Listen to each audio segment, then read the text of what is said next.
Ciao!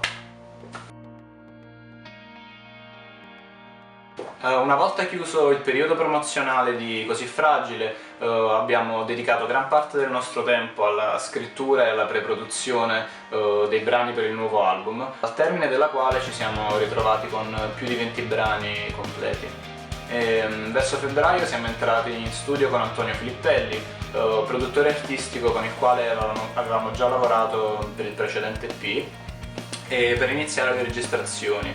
E insieme abbiamo selezionato circa la metà di questi brani. In tutto ciò eravamo anche alle prese con un po' di cambiamenti interni alla band. Infatti Alvaro, che già aveva suonato con noi a Sala Prove di Rock TV, si è occupato degli arrangiamenti e delle registrazioni di chitarra, mentre Jacopo Volpe dei Vanilla Sky delle sessioni di batteria. È stato un vero onore poter avere la sua firma in questo nuovo lavoro. Decisamente.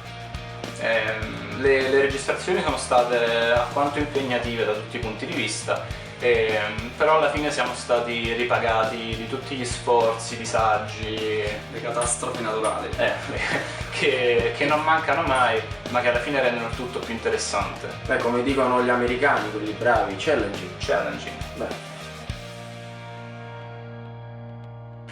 Direi un po' entrambe le cose. Un album rispecchia un periodo ben preciso della vita di una band, di un artista. Noi non siamo da meno. Noi non siamo da meno.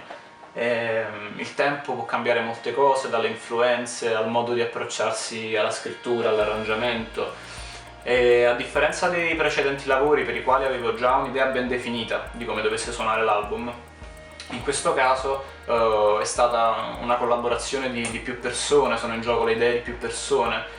Per esempio ha influito molto la visione d'insieme di Antonio Filippelli, lo stile bassistico di Julan, che ha dato veramente molto alla sezione ritmica, così come anche gli arrangiamenti e il sound di Alvaro, che sono ben riconoscibili e che si sono sposati perfettamente con lo stile dei nuovi brani.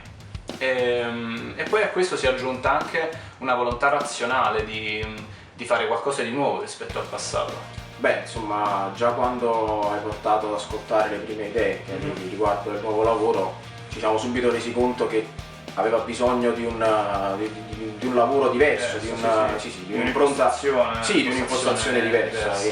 In questo senso abbiamo cercato di lavorare tutti insieme. L'album non è nato con l'idea di essere un concept, ma ci sono sicuramente dei temi comuni portanti che creano una sorta di filo conduttore. Dai lavori precedenti emergeva un mood particolarmente malinconico, depresso mentre dai testi dei nuovi brani traspare un po' questa volontà di non lasciarsi sopraffare dalle circostanze, dalle situazioni, ma di reagire e di cercare di prendere in mano la propria vita per farne qualcosa che per noi abbia un senso. o almeno provarci.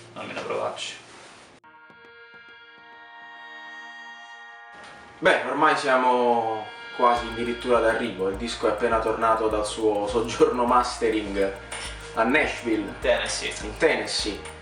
E come poi anticipato sulla nostra pagina Facebook ci sarà anche un EP in lingua inglese.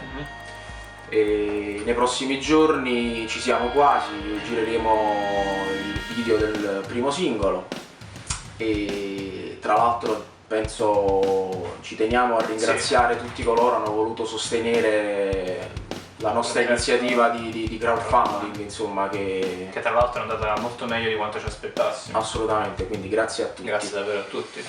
Che altro? Beh, direi che a questo punto possiamo svelare il titolo dell'album, che si chiamerà Rullo di tamburi. Tra i sogni e il tempo.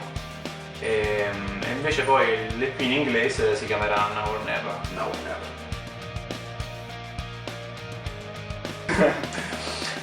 Banane ed altri frutti esotici a parte, stiamo lavorando a pieno ritmo per cercare di ultimare tutti i preparativi per presentarvi l'album nel miglior modo possibile, Per portarlo dal vivo quanto prima, dopo tutto il lavoro in studio. Sì, e il tutto dovrebbe essere appunto pronto quanto prima, ma per una data precisa vi aggiorneremo tramite i nostri canali ufficiali. Grazie a voi. Grazie, ciao, alla prossima.